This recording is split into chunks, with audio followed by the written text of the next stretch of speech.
Cyber പ്രതിരോധത്തിനും ചാരവൃത്തിക്കും ഏറെ പേരുകേട്ട ഒരു രാജ്യമാണ് ഇസ്രയേലും അവരുടെ ചാരസംഘടനയായ മൊസാദും. എന്നാൽ ലോകത്തെ ഏറ്റവും കരുത്തുറ്റ സൈബർ പ്രതിരോധ സംവിധാനങ്ങളുടെ രാജ്യം എന്ന് അവകാശപ്പെടുമ്പോഴും സ്വന്തം മൊബൈൽ ഫോൺ ക്യാമറ സ്റ്റിക്കർ ഒട്ടിച്ച് മറച്ചു പിടിക്കുകയാണ് പ്രധാനമന്ത്രി ബെഞ്ചമിൻ നെതന്യാഹു. മൊബൈൽ ഫോണുകളെ നിശബ്ദമായി നിരീക്ഷിക്കുന്ന പെഗാസസ് സോഫ്റ്റ്വെയർ കണ്ടുപിടിച്ച ഇസ്രയേലിന്റെ പ്രധാനമന്ത്രി തങ്ങളുടെ ബദ്ധവൈരികളായ ഇറാന്റെ ചാരക്കണ്ണുകളെ പേടിച്ചാണ് ഇപ്പോൾ ക്യാമറ വഴിയുള്ള രഹസ്യങ്ങൾ പുറത്തുപോകുന്നത് തടയാനായി അത് മറച്ചു പിടിക്കുന്നത് എന്നാണ് റിപ്പോർട്ടുകൾ. ശത്രുക്കളുടെ ആശയവിനിമയ ഉപകരണങ്ങൾ പോലും വിദൂരത്തിരുന്ന് സ്ഫോടനങ്ങളിലൂടെ തകർക്കാൻ ശേഷിയുള്ള ചാര ഏജൻസിയായ മൊസാദിനെ നിയന്ത്രിക്കുന്ന നെതന്യാഹു തന്റെ ഫോണിലെ ക്യാമറ ടേപ്പ് ഒട്ടിച്ച് മറച്ചിരിക്കുന്ന ചിത്രങ്ങൾ സമൂഹ മാധ്യമങ്ങളിൽ വൈറലായി മാറുകയും ചെയ്തു. പ്രമുഖ നിക്ഷേപകനായ മാരിയോ നഫൽ എക്സിൽ പങ്കുവച്ച ചിത്രമാണ് ഈ പുതിയ ചർച്ചകൾക്ക് തുടക്കം കുറിച്ചത്. ലോകത്തെ മുൻനിര സൈബർ സുരക്ഷാ ഏജൻസികളുടെ സുരക്ഷാ വലയത്തിൽ കഴിയുന്ന നെതന്യാഹു പോലും സ്വന്തം ഫോണിലെ ക്യാമറയെ ഭയപ്പെടുന്നുണ്ടെങ്കിൽ സാധാരണക്കാരുടെ അവസ്ഥ എന്തായിരിക്കും എന്ന ചോദ്യമാണ് ഇപ്പോൾ ഉയരുന്നത്. നമ്മുടെ അറിവോ സമ്മതമോ ഇല്ലാതെ ഹാക്കർമാർ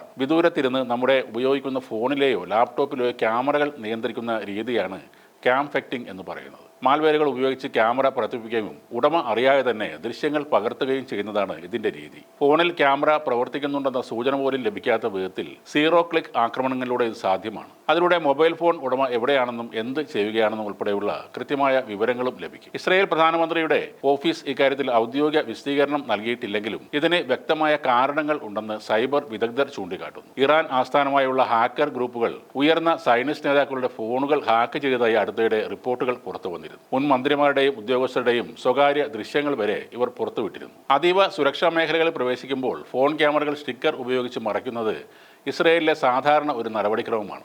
സൈനിക രേഖകളോ സുപ്രധാന വിവരങ്ങളോ ക്യാമറയിലൂടെ ചോരുന്നത് തടയാനാണ് അങ്ങനെ ചെയ്യുന്നതെന്നാണ് ഔദ്യോഗിക വൃത്തങ്ങൾ നൽകുന്ന പ്രതികരണം. കഴിഞ്ഞ വർഷം 2025 മാത്രം ഇസ്രയേൽ 26,000-ലധികം സൈബർ ആക്രമണങ്ങളെയാണ് നേരിട്ടത്. സങ്കീർണമായ സോഫ്റ്റ്വെയർ സുരക്ഷാ സംവിധാനങ്ങൾ പോലും ഭേദിക്കപ്പെടാൻ സാധ്യതയുള്ളതിനാൽ ക്യാമറകൾ ടേപ്പ് ഉപയോഗിച്ച് മറക്കുന്നത് ഒരു അന്തിമ സുരക്ഷാ മാർഗമായി വിദഗ്ധർ കാണുന്നുണ്ട്. അപ്ഡേറ്റ് ചെയ്ത ഓപ്പറേറ്റിംഗ് സിസ്റ്റം ഉപയോഗിക്കുക, അനാവശ്യ ആപ്പുകൾക്ക് ക്യാമറ അനുമതി നൽകാതിരിക്കുക, പൊതു വൈഫൈ ഉപയോഗിക്കുമ്പോൾ VPN ഉപയോഗിക്കുക എന്നിവയൊക്കെ സാധാരണക്കാർക്ക് പരീക്ഷിക്കാവുന്ന സുരക്ഷാ മാർഗങ്ങളാണ്. ജെറുസലേമിലെ ഇസ്രയേൽ പാർലമെന്റായ നെസറ്റിന്റെ അണ്ടർഗ്രൗണ്ട് പാർക്കിംഗ് ഏരിയയിൽ വെച്ച് പകർത്തിയ നെതന്യാഹുവിന്റെ ചിത്രങ്ങളാണ് ഈ ചർച്ചയ്ക്ക് കാരണമായി മാറിയത്. തന്റെ ആഡംബര കാറിന് സമീപം നിന്ന് ഫോണിൽ സംസാരിക്കുന്ന നെതന്യാഹുവിന്റെ കൈവശമുള്ള ഫോണിന്റെ ക്യാമറ ലെൻസുകളും സെൻസറുകളും കട്ടിയുള്ള ചുവന്ന ടേപ്പ് ഉപയോഗിച്ച് മറച്ച നിലയിലായിരുന്നു. അമേരിക്കൻ മാധ്യമമായ ഹൈപ്പ് ഫ്രഷ് പറയുന്നത് നെതന്യാഹുവിന്റെ ഫോണിലുള്ളത് സാധാരണ ടേപ്പല്ല, ഇതൊരു ടാമ്പർ എവിഡന്റ് സീൽ ആണെന്നാണ്. അതീവ സുരക്ഷാ മേഖലകളിൽ ഉപയോഗിക്കുന്ന പ്രത്യേകതരം സ്റ്റിക്കറാണിവ.